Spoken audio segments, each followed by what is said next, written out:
Selamat pagi anak-anak. Kita lanjutkan pembelajaran kita di pembahasan mengenai revolusi Prancis.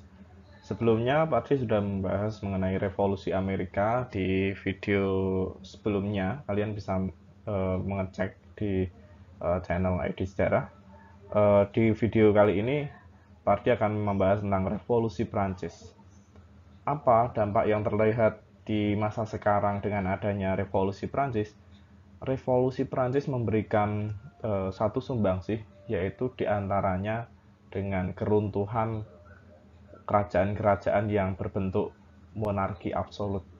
Monarki absolut itu apa? Monarki absolut adalah bentuk pemerintahan berupa kerajaan yang berpusat pada satu orang yang tidak dapat ditentang kuasanya.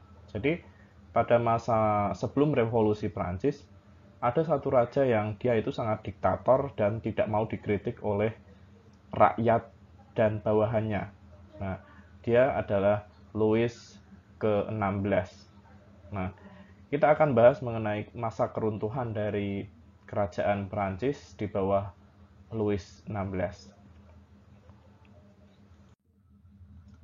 Nah, sebelum Pak Ardi jelaskan lebih lanjut, ada satu buku yang menarik yang membahas tentang adanya pola pemerintahan kerajaan, di mana kerajaan-kerajaan masa dulu itu bersumber pada buku ini. Ini adalah buku dari Niccolo Machiavelli yang berjudul Il Prince atau The Prince, Il Principe atau The Prince. Kalau di bahasa Indonesia kan berarti Sang Raja. Buku ini menjadi satu dasar pola pemerintahan dari banyak sekali kerajaan pada masa itu. Selain Prancis, ada juga Raja Frederick II, Tsar Peter Agung dari Rusia, kemudian ada Kaisar Yosef II, Raja Charles dari Inggris, dan juga Raja-Raja Louis dari Prancis. Karya Niccolo Machiavelli ini dijadikan dasar atas pola pemerintahan mereka, bahwa rakyat harus tunduk terhadap negara, bahwa raja itu merupakan titah yang tidak dapat ditentang oleh siapapun.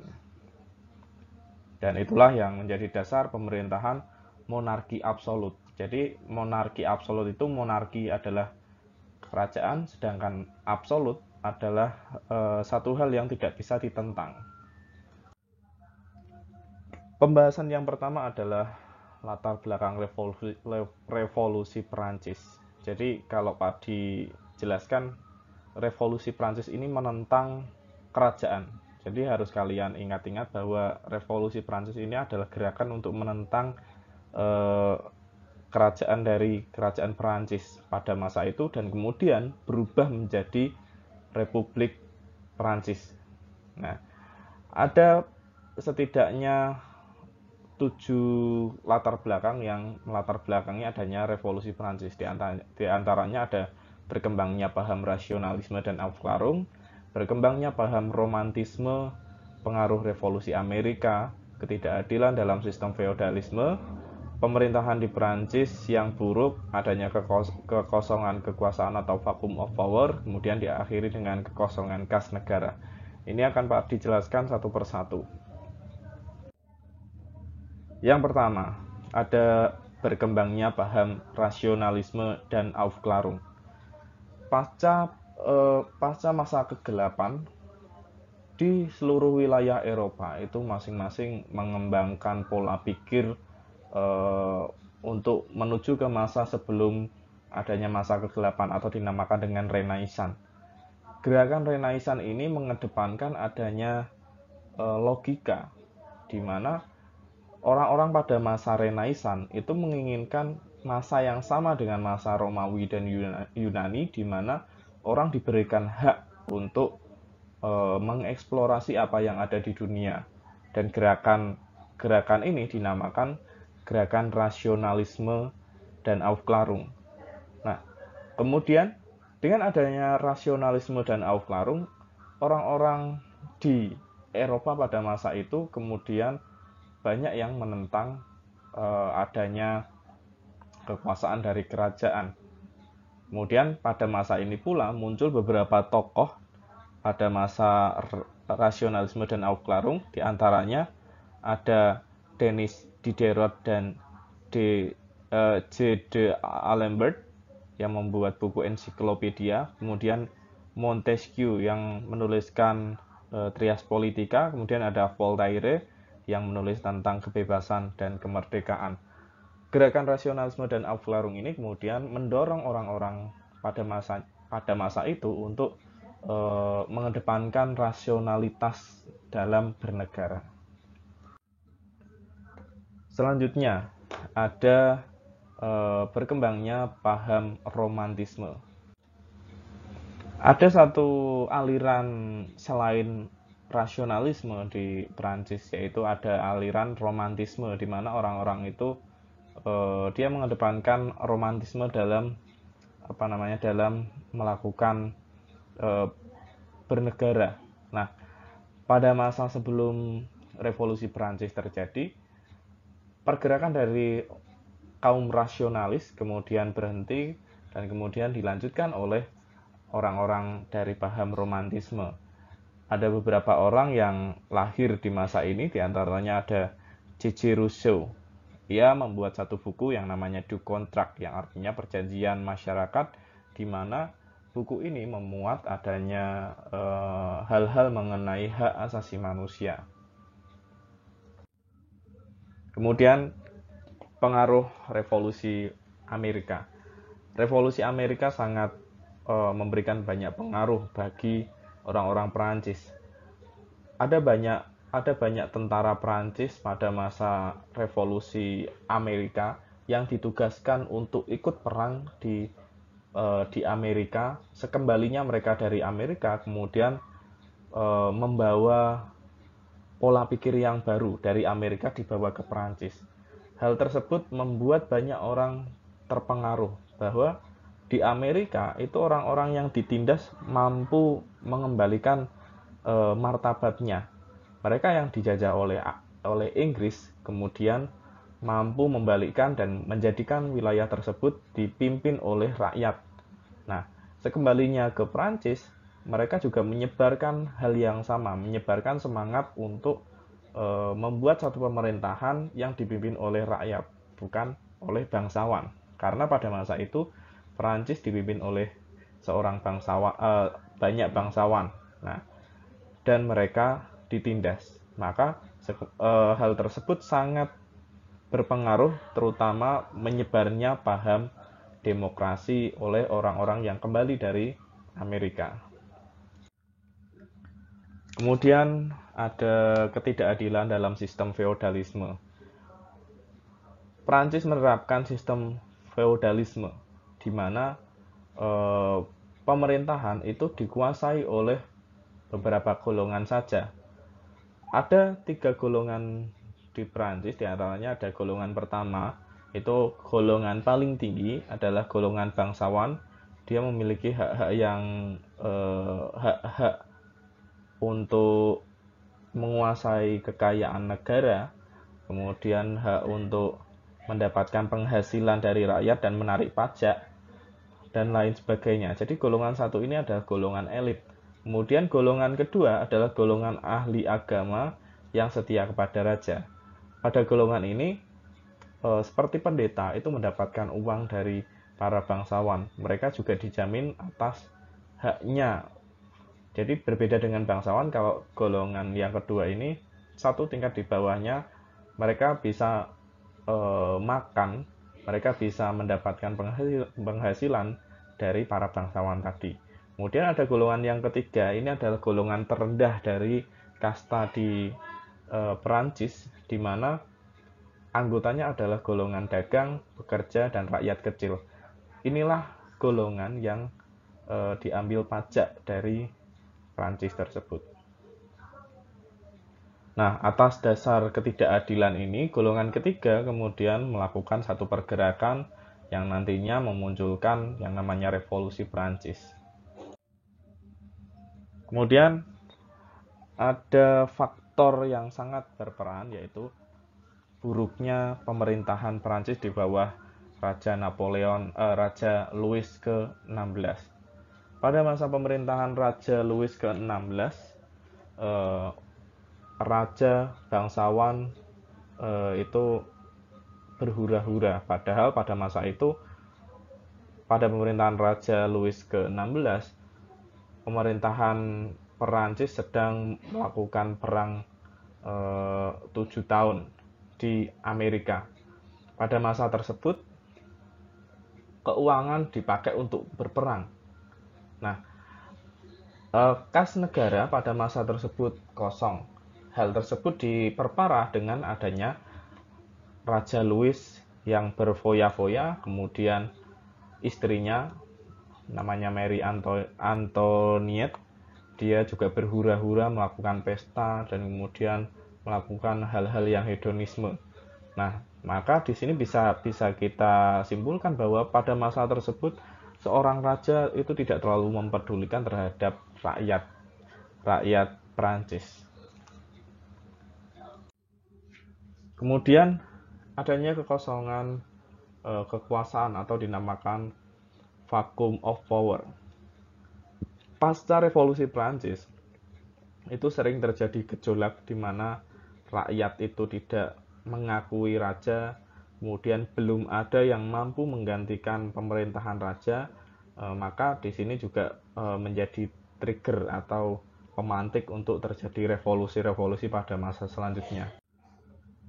Kemudian seperti yang Pak dijelaskan tadi, kekosongan kas negara akibat adanya para bangsawan yang berhura-hura, hidup hedon, itu menjadikan utang negara yang kas kosong dan negara berhutang kepada negara lain untuk mengisi kas dari kerajaan Prancis. Nah, pembahasan yang kedua adalah tujuan revolusi Prancis. Jadi apa sih yang diinginkan rakyat pada masa tersebut? Pemerintahan yang porak-poranda, sistem pemerintahan yang sangat buruk, kemudian rakyat yang ditindas, itu memunculkan satu gerakan yang menginginkan adanya satu perubahan atau satu revolusi. Nah, perubahan inilah yang diinginkan oleh rakyat. Maka kemudian muncul revolusi Prancis di mana rakyat ingin menggulingkan para bangsawan yang berdiri pada masa itu. Nah, jadi tujuan dari revolusi Prancis adalah menumbangkan kekuasaan raja yang bersifat monarki absolut atau feodal. Jadi monarki absolut artinya seorang raja itu tidak bisa ditentang kuasanya oleh rakyat. Secara umum, Pak Ardi bisa menyebutkan beberapa sebab-sebab umum revolusi Prancis. Di antaranya ada utang negara yang terlalu banyak, pajak yang sangat tinggi kepada golongan ketiga, kemudian adanya blanko surat penangkapan yang ditandatangani oleh raja. Jadi raja itu seenaknya untuk menangkap orang-orang yang dianggap bermasalah kepada pemerintahan kerajaan, kemudian kebencian rakyat kepada penjara Bastille. Jadi banyak orang yang ditangkap oleh raja karena ketidaksukaan raja. Kemudian sebab khusus adalah apa yang menjadi penyebab asli dari penyebab utama dari munculnya revolusi Prancis, yaitu adanya penghambur-hamburan uang oleh Marie Antoinette atau istri dari Louis ke-16 dengan putri-putri istana lainnya. Jadi keadaan tersebut sangat berbanding terbalik dengan rakyat Prancis yang pada masa itu diberi pajak yang sangat tinggi oleh pihak pemerintahan kerajaan Prancis. Nah, kira-kira seperti apa sih pemerintahan Louis ke-16? Seburuk apa yang menjadikan rakyat itu ingin menggulingkan kekuasaan seorang raja? Di sini ada beberapa hal yang menjadi indikator keburukan dari pemerintahan Louis ke-16, di antaranya memerintah tanpa undang-undang. Jadi tidak ada dasar undang-undang yang dipakai oleh Louis ke-16 untuk menghukum orang. Jadi ketika dia ingin menghukum orang, ya itu adalah titahnya, jadi tidak ada dasarnya. Nah, itu dinamakan absolut. Kemudian memerintah tanpa dewan legislatif. Jadi tidak ada kontrol dari legislatif atas apa yang dia lakukan. Kemudian memerintah tanpa kepastian hukum, kemudian memerintah tanpa anggaran belanja yang pasti, dan memerintah tanpa dibatasi oleh kekuasaan apapun. Jadi sangat kacau sekali pada masa Louis ke-16 ini karena tidak ada hukum yang benar-benar mengatur pemerintahan Louis ke-16. Kemudian setelah kita mengetahui bahwa seperti itu keadaan Prancis pada masa tersebut, kemudian barulah muncul gejolak revolusi Prancis pada tahun sekitar 1780-80-an. Nah, gejolak revolusi Prancis diawali dengan munculnya satu sidang Etats Generaux yang kemudian nantinya menimbulkan adanya huru-hara, yaitu jatuhnya penjara Bastille, dan kemudian orang rakyat dari Prancis kemudian mendeklarasikan kemerdekaan sendiri dan kemudian mendeklarasikan hak asasi manusia, kesetaraan di Prancis, bahwa bangsawan itu ya setara sama warga negara, dan berdirilah pemerintahan Prancis yang baru selain kerajaan tersebut. Nah, ini akan Pak Adi bahas satu persatu. Oke, yang pertama adalah sidang Etats Generaux. Nah, apa itu sidang Etats Generaux? Sebelum Adi membahas ini, ada latar belakang munculnya sidang Etats Generaux. Kekosongan kas Prancis itu menyebabkan para bangsawan harus berpikir ulang. Apa yang akan dilakukan ketika kas dari negara itu mengalami penyusutan atau pemasukannya itu mengalami penyusutan? Yang dilakukan oleh para bangsawan sebagai kasta tertinggi dalam kerajaan Prancis adalah menghilangkan hak dari golongan kedua atau para pendeta. Hal ini kemudian memicu pertentangan tersendiri oleh golongan kedua. Nah, maka para bangsawan kemudian membuat satu sidang yang intinya adalah untuk mencari pembenaran atas apa yang dilakukan oleh para bangsawan, yaitu menghilangkan hak atas golongan kedua tadi atau para pendeta. Nah, sidang tersebut dinamakan Etats Generaux yang terjadi pada 5 Mei 1789 di Istana Versailles. Nah, di dalam aturan dari Etats Generaux itu ada satu aturan di mana dipertemukan 3 golongan sekaligus, yaitu golongan pertama yaitu dari bangsawan, kemudian golongan kedua dari para pendeta, dan kemudian yang terakhir ada golongan ketiga dari rakyat biasa. Nah, masing-masing dari 3 golongan ini memberikan suara yang sama. Nah, sebenarnya aturannya seperti itu, namun banyak yang menentang, terutama dari bangsawan dan para pendeta. Nah, kemudian dari hal tersebut, rakyat dari golongan ketiga kemudian membuat satu perkumpulan sendiri yang dinamakan Assemblée Nationale. Nah, Assemblée Nationale ini dia berdiri atas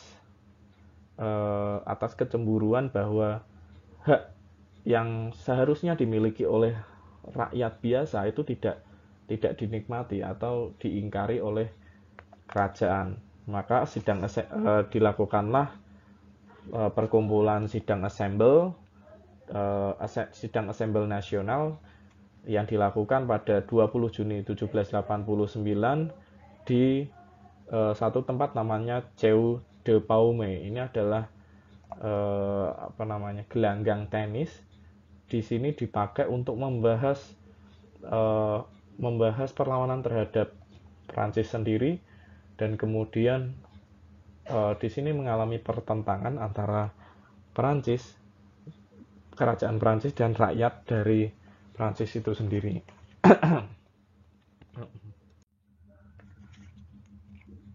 Gejolak yang kedua adalah jatuhnya penjara Bastille.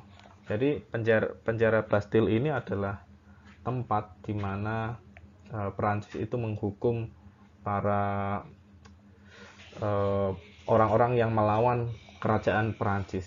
Nah, penjara Bastille ini dianggap sebagai gambaran pemerintahan Prancis yang bercorak monarki absolut atau tidak bisa ditentang. Maka pada tanggal 14 Juli 1789, rakyat Prancis itu kemudian menyerang penjara Bastille ini, kemudian penjara Bastille dibakar hingga orang-orang yang dipenjara di penjara Bastille ini kemudian dilepaskan semua. Setelah penjara Bastille ini dihancurkan, otomatis pengaruh kerajaan Prancis pada masa itu semakin menurun, dan kemudian sidang Assemblée Nationale tadi kemudian mendeklarasikan hak asasi manusia, atau bahasa Prancisnya adalah Déclaration des droits de l'homme et du citoyen. Jadi di sini orang-orang Prancis menyuarakan adanya kesetaraan kedudukan di antara orang-orang Prancis sendiri. Jadi tidak ada yang namanya bangsawan, agamawan, dan kemudian rakyat biasa. Semuanya sama. Tidak ada yang lebih baik di antara ketiganya.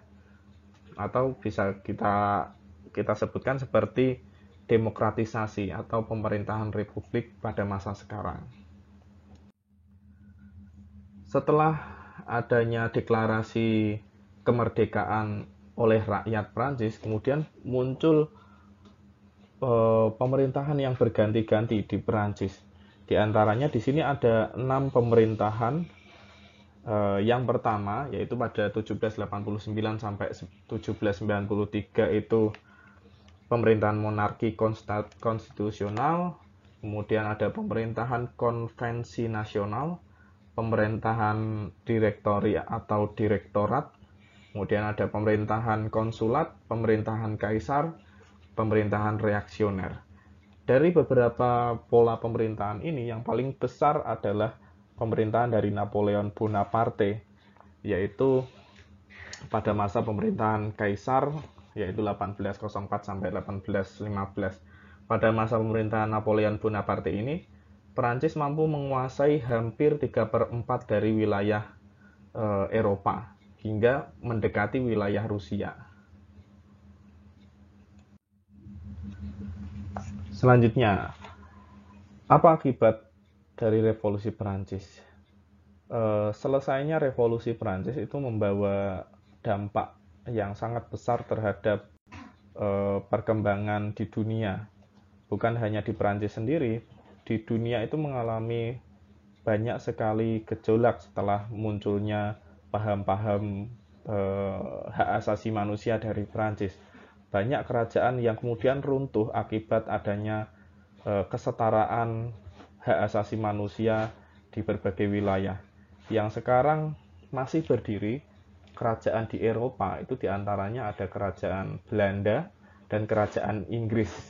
Nah, kerajaan-kerajaan yang lain seperti Prancis, kemudian di Jerman ada Prusia, kemudian di Belgia, kemudian di Spanyol itu runtuh dan kemudian berganti menjadi pola pemerintahan demokrasi atau kita bisa menyebutnya sebagai republik. Nah, apa akibat revolusi Prancis bagi Prancis sendiri? Di sini kalian bisa lihat ada 3 bidang yang Pak Ardi sebutkan, yaitu di bidang politik, bidang ekonomi, dan bidang sosial. Ketiganya ini menjurus pada satu kemerdekaan berdaulat bagi rakyat, yaitu rakyat bisa memerintah pemerintahan sendiri, sehingga tidak ada yang ditindas seperti diambil pajak yang sangat tinggi oleh para bangsawan. Jadi bangsawan pada masa ini sudah tidak memiliki pengaruh sama sekali. Kemudian dampak revolusi Prancis bagi dunia internasional. Setelah adanya revolusi Prancis, mulai muncul paham-paham besar lain. Sebagai contoh, adanya di bidang politik munculnya paham liberalisme.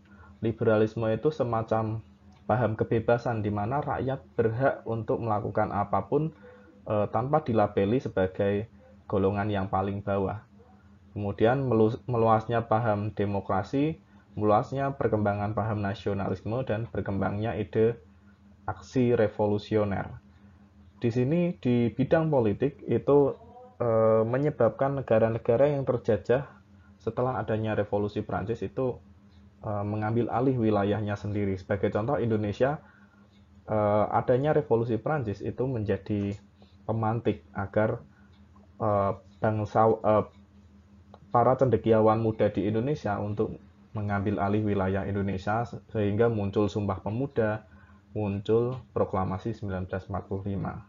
Kemudian untuk di bidang ekonomi sendiri, perekonomian menjadi sangat pesat pasca adanya revolusi Perancis, seperti munculnya revolusi industri di Inggris, kemudian adanya perdagangan di wilayah-wilayah di dunia, kemudian hilangnya dominasi Inggris di wilayah laut di dunia. Kemudian pada bidang sosial itu berdampak pada hilangnya feodalisme, kemudian munculnya pendidikan dan pengajaran untuk semua kasta, kemudian berkembangnya hak asasi manusia di dunia. Kemudian yang terakhir, dampak revolusi Prancis bagi Indonesia. Seperti yang kita ketahui, di Indonesia itu dijajah oleh beberapa bangsa, diantaranya ada bangsa Belanda, Portugis, Spanyol, Inggris, Prancis, Jepang. Pada masa 1800-an, itu Indonesia pernah dijajah oleh pihak Prancis, tepatnya pada pemerintahan Herman Willem Daendels. Pada masa ini, di Prancis sendiri yang sedang berkuasa adalah Napoleon Bonaparte. Daendels itu diminta oleh Napoleon Bonaparte untuk datang ke Jawa dan mengamankan wilayah Jawa dari serangan Inggris. Nah, jadi di sini dampak revolusi Prancis adalah penjajahan di wilayah Indonesia oleh pemerintahan Daendels dan dilanjutkan oleh Jan Willem Jansen. Selanjutnya yang kedua ada munculnya para cendekiawan muda Indonesia yang mengambil nilai-nilai dari revolusi Amerika dan revolusi Prancis untuk ditanamkan ke dalam pola pikir pada masa itu, di mana pada masa itu masih ada sistem bangsawan, kemudian sistem feodalis yang sangat kuat. Dengan adanya revolusi Prancis sendiri, itu membuat orang-orang pada masa itu kemudian berpikir agar bisa merdeka pada masa tersebut. Kemudian dampak yang ketiga yang dirasakan oleh dirasakan oleh Indonesia adalah terbentuknya negara Indonesia dengan dasar dari rakyat oleh rakyat atau pemerintahan demokratis. Nah, di sini Indonesia mengambil satu pandangan dari ilmuwan Prancis, yaitu teori trias politika, di mana ada tiga pola pemerintahan di Indonesia, yaitu legislatif, eksekutif, dan yudikatif. Nah, itu diambil dari Perancis itu sendiri. Nah, Pardi rasa cukup sekian materinya. Apabila ada yang kurang dari penjelasan Pak Ardi, kalian bisa baca di buku yang kalian pegang atau dibaca di deskripsi. Pak Ardi kasih link sway yang bisa kalian baca sendiri materi secara lengkap. Oke, cukup sekian. Terima kasih.